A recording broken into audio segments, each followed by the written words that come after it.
Hi friends, welcome back to the channel.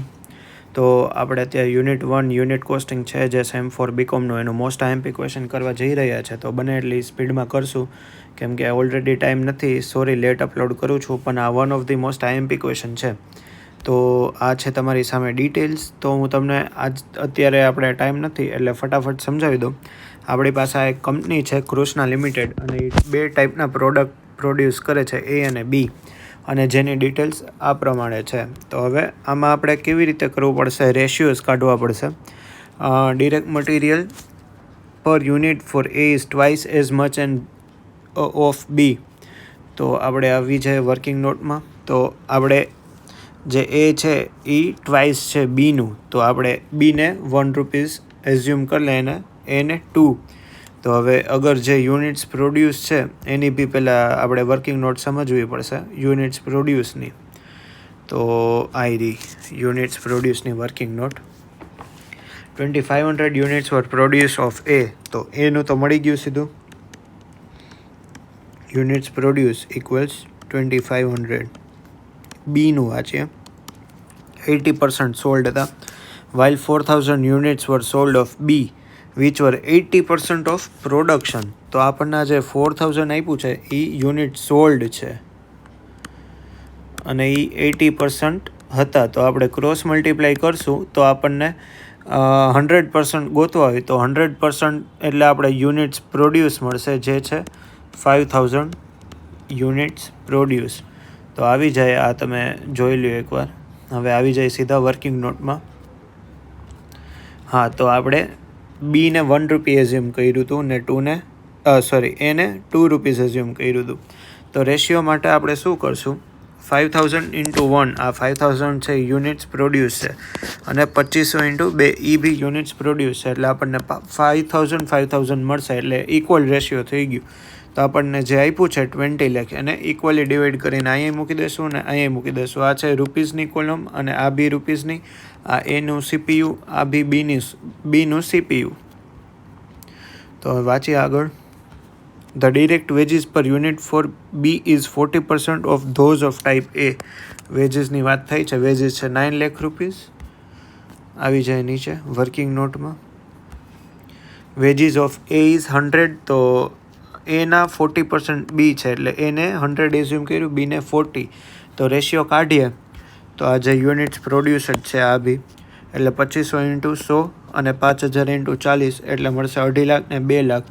Common 0 કાઢતા 25:20 મળશે. એને આપણે ઓછું કરશું એટલે 5:4 મળી જશે. અને જે આપણને આપ્યું છે ઉપર એમાઉન્ટ 9 લાખ, એને ડિવાઈડ કરશું રેશિયોમાં, એટલે મળશે 5 લાખ અને 4 લાખ. એને તમે CPUમાં કરતા જાજો. હવે વાત કરીએ એક્સપેન્સીસની. ડિરેક્ટ એક્સપેન્સીસ વર સેમ. અહીંયા સેમ કીધું છે, છતાંય આપણે રેશિયો કાઢવો પડશે. એને બીને બેને 1 આપણે કન્સિડર કરી લઈએ તો બી રેશિયો અહીંયા ફરી જશે યુનિટ્સ પ્રોડ્યુસની લીધે, એટલે 1:2નો રેશિયો મળશે. એકવાર તમે આ PDFમાં જોઈ લેજો એટલે તમને સમજાઈ જશે. ટાઈમ નથી એટલે હું ઉતાવળથી સમજાવું છું. એટલે ડિવાઈડ કરતાં 1:2ને અહીંયા 1 લાખ આવશે ને અહીંયા 2 લાખ આવશે. બધાનું ટોટલથી પ્રાઇમ કોસ્ટ મળશે. હવે ફેક્ટરી ઓવરહેડ્સ વિશે વાંચીએ. Factory overhead were 20% of prime cost. Prime કોસ્ટના 20% લઈ લીધા છે. આ પ્રાઇમ કોસ્ટ છે એના આ 20% છે. 3,20,000 ને 3,20,000 બેમાં સેમ. હવે આ બેને એડ કરશું એટલે ફેક્ટરી કોસ્ટ મળશે. એડમિન વિષય વાંચીએ. આ બધું કોસ્ટ શીટ પ્રમાણે જ ચાલે છે. Administrative indirect expenses were 50% of direct wages. Direct વેજીસના 50% છે. આ જે છે વેજીસ એના 50% છે. એટલે અહીંયા લખી નાખ્યું, અહીંયા બી લખી નાખ્યું, અને CPU તમે કરતા જજો. હવે આ બંનેને એડ કરશું એટલે ઓફિસ કોસ્ટ મળશે. એમાંથી ક્લોઝિંગ સ્ટોક લેસ કર્યો છે 2 જગ્યાએ. હવે આવી જાય ક્લોઝિંગ સ્ટોકની વર્કિંગ નોટ ઉપર. ક્લોઝિંગ સ્ટોક વિશે કંઈ કીધું ન હોય ને એડજસ્ટમેન્ટમાં, એટલે એને ઓલવેઝ આપણે ઓફિસ કોસ્ટની જે CPU આવી હોય ને એની ઉપર વેલ્યુ કરશું. હવે આ 2500 છે એના 20%, આ 2500 છે એ આપણા યુનિટ્સ પ્રોડ્યુસ છે, અને આ 5000 છે એ બી યુનિટ્સ પ્રોડ્યુસ છે, એ પ્રોડક્ટ એ ને પ્રોડક્ટ બીના. એટલે એના 20% કરશું જે આપણી પાસે વધ્યા છે, એટલે 500 રૂપીસ મળશે. તમે એડજસ્ટમેન્ટ વાંચશો એટલે તમને ઇઝીલી સમજાઈ જશે. આ 500 છે એ યુનિટ વધ્યા છે, એને 868 જે CPU મળ્યો છે એની આરે વેલ્યુ કર્યું એટલે આ મળ્યું, અને આ 1000 યુનિટ વધ્યા છે એને CPU 424 છે એની આરે આપણે મલ્ટીપ્લાય કર્યું એટલે આ મળ્યું. હવે એ બે અહીંથી લેસ કરી નાખશું એટલે આપણને મળી જશે COGS. હવે COGSમાં સેલિંગ ઓવરહેડ પ્લસ કરશું. ઓકે, તો સેલિંગ આ એક્સપેન્સીસ વિશે વાત કરતા હતા.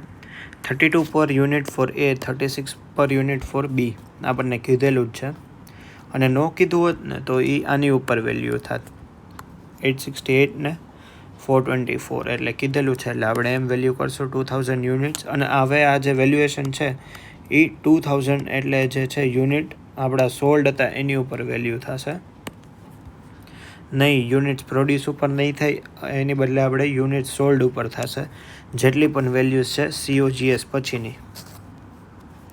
એટલે અહીંયા બી સેમ એવું જ કરશું એટલે આપણને મળી જશે. હવે આ બધું એડ કરતા ટોટલ કોસ્ટ,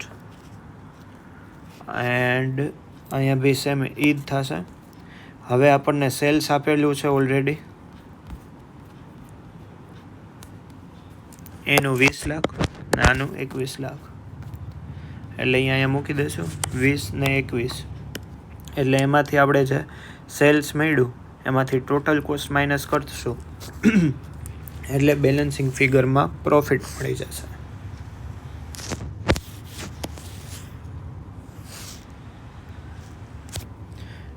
બેલેન્સિંગ ફિગર છે આપણું. સાવ ઇઝી હતું, થઈ ગયું. એકવાર હું રિક્વેસ્ટ કરીશ પાછું તમે બધું રિફર કરી લ્યો સરખી રીતે. Thank you.